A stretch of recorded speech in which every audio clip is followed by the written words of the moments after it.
This is now probably one of the most important things you're going to learn in this class.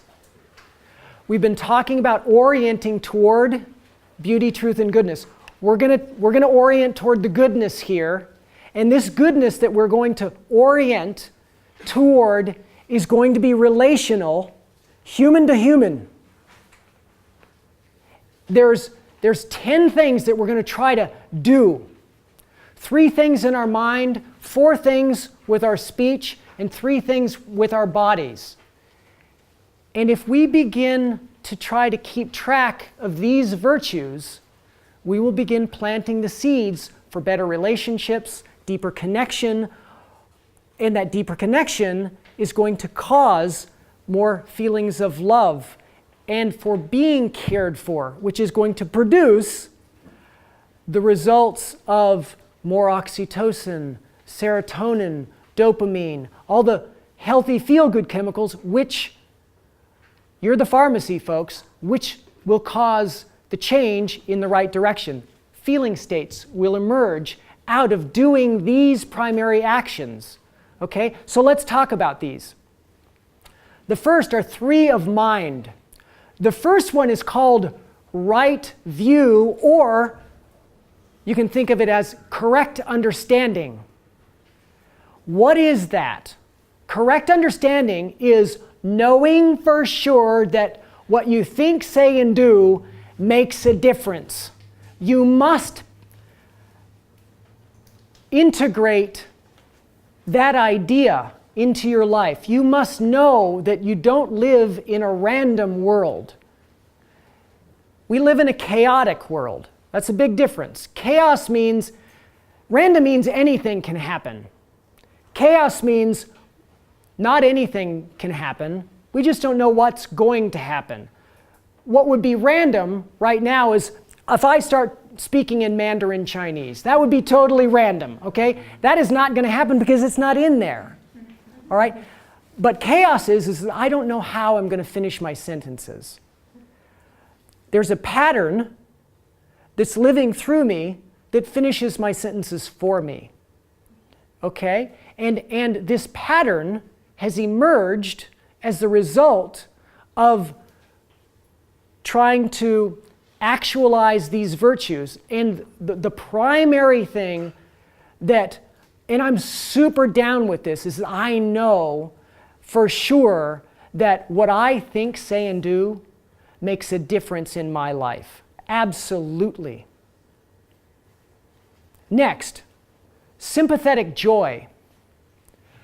Sympathetic joy is the opposite of envy.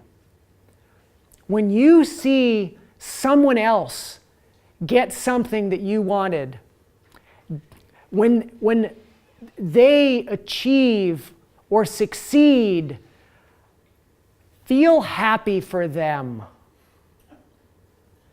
Even though it might mean that you didn't get it. Because who's the one that hurts first if you're not happy for them? Yeah, we're the one that carries that hurt around. And that action of being envious or resentful is going to cause us to cultivate more pain in our lives. So sympathetic joy, decide right now that you're going to start being happy for people as a conscious way of living. You're going to support people around you. You're going to be the energy of good in your life, in the lives of others. The next one is called WellWishing. WellWishing sounds easy. It's hard. WellWishing is when someone has done something to you that was unkind, unjust, or worse. WellWishing is finding the strength and the capacity to let go of the gnawing resentment or the hate or the antipathy and deciding that as an act of kindness for yourself that you're going to cut the bond of that resentment, the chain that keeps you bound to that person. You're going to cut it by just wishing them well. Just allow them to live and let live and be as happy as they can cultivate happiness in their life. And you're free to do the same for yourself. Because who is the immediate beneficiary of resentment? You are. We have to learn to let things go. Now, I will tell you that this is very difficult, and I struggle with this all the time. You know, I've had things happen to me in my life, but I want you to know I'm not just the hapless victim. There's a drama triangle where there's a perpetrator, there's a victim, there's a rescuer. I've been all three. And so have we all. All right? So let's have compassion for each other. And when we're on the victim side of things, well wish as best you can for your own sake. Okay? That'll allow you to focus on yourself and your own healing. Okay. So these are the 3 of mind. Now, the 4 of speech. So how we begin to cultivate the way we speak to each other. The first one is easy. It's honesty. It's so difficult to feel happy and healthy if your mind is completely preoccupied with keeping track of the white lies or worse. You can't sleep well at night. You're just worrying constantly. People end up not trusting you. That doesn't feel good. So cultivating honesty. Now that doesn't mean honesty like, "Hi, how are you doing? Do you like my hat? That is the ugliest hat I have ever seen in my life." No, not like that. Be kind with your honesty. "That's a great looking hat." Yeah, it looks great on you. I don't know how you get around that, but do your best to be nice, okay? So honesty. Supportive speech. What this means is don't break people apart with your speech. No divisive speaking. The gossip, let it go. If you have a need to talk bitterly or divisively about someone else, go talk to someone about the sense of not feeling okay. Because the habit of speaking divisively about others is going to hurt you in terms of your relationships with everybody else, because you will begin to be known as a person who speaks divisively about others. That's going to limit your capacity for close, intimate relationships. So be supportive. Say kind things or don't say anything at all. Kind and gentle speech. This is more about the tone and the words that we use. I grew up in a German household. Europeans in general are very direct compared to sort of American culture. And so I still work with this all the time at home, and especially with the people I care the most about. So at home, when you're at home, you're your raw self. You're oftentimes very unfiltered and very often less mindful than you are when you're with complete strangers. Isn't that the truth?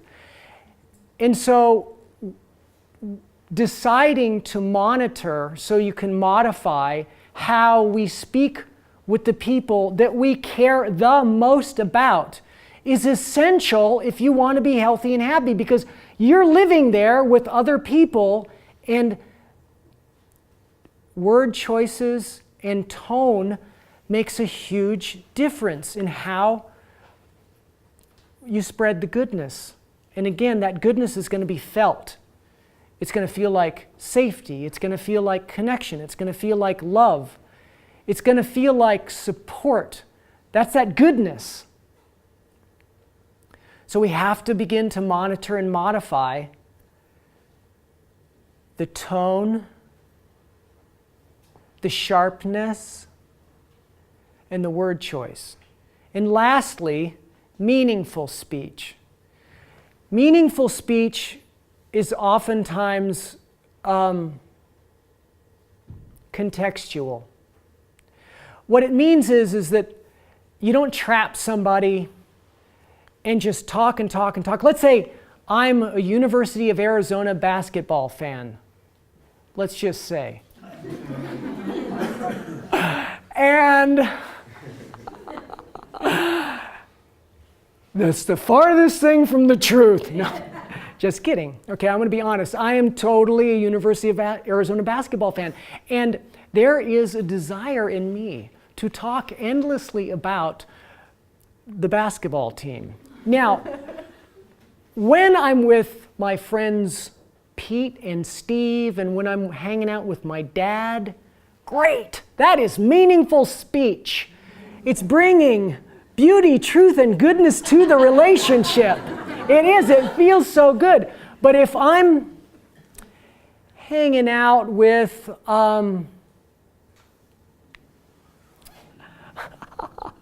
Katrina, who just raised her hand, and I'm talking about U of A hoops, I'm probably going to get a blank look. And if I'm not awake and aware enough to notice, I'm going to cross an invisible line during that time where she's like, please, deer in the headlights, like, when is this going to end? Capturing people with your speech is something to monitor so we can modify. Okay? Good? So, does everybody understand the 4 virtues of speech? Now, lastly, let's talk about the 3 virtues of body. The first one is honor life. What does that mean? It means be kind to things that are alive. Now, as also a living being, life, as you will come to understand, is a flow of energy, information, and matter through a system. And so life does at times feed on itself, which seems like cruel and destructive. And this class isn't about promoting any way of being or any worldview. It's just that we think about our choices.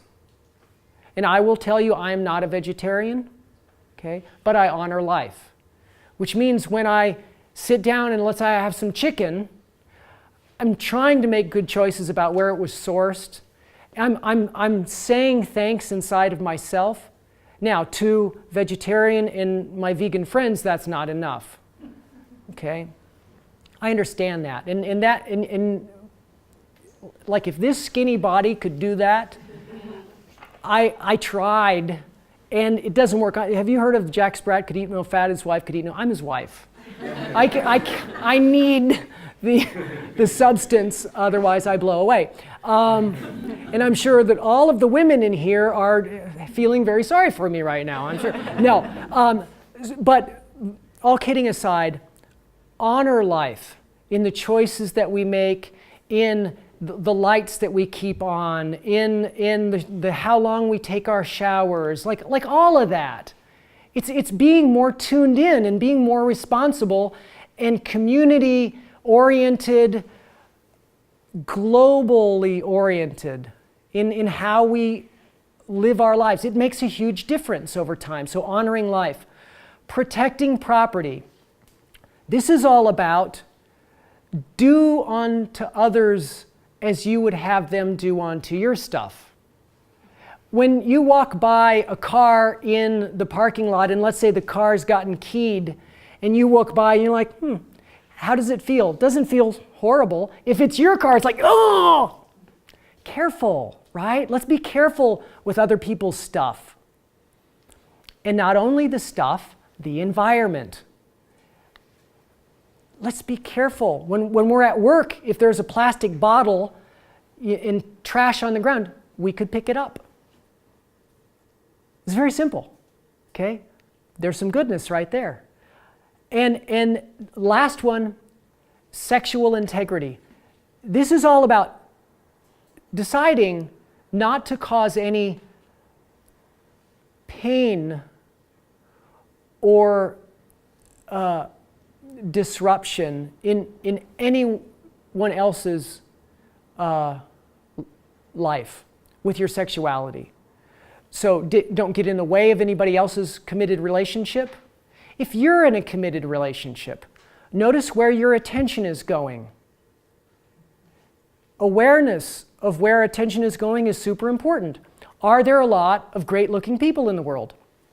Yes, there are.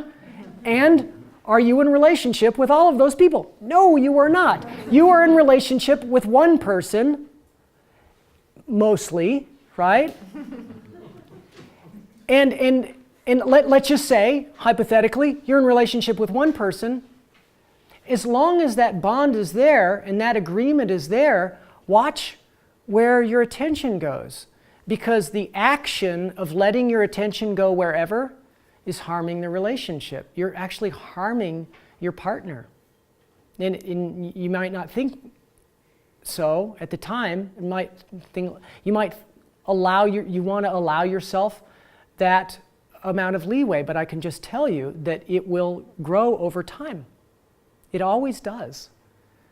So if you're not in a committed relationship and you know and you're attracted to someone who is, watch your attention, watch your motivation. Okay? So these are the 10 virtuous actions. This is how we are going to begin to sow more goodness in the world. We're going to plant the seeds for goodness, and I'm going to teach you how to actually do this in an upcoming slide.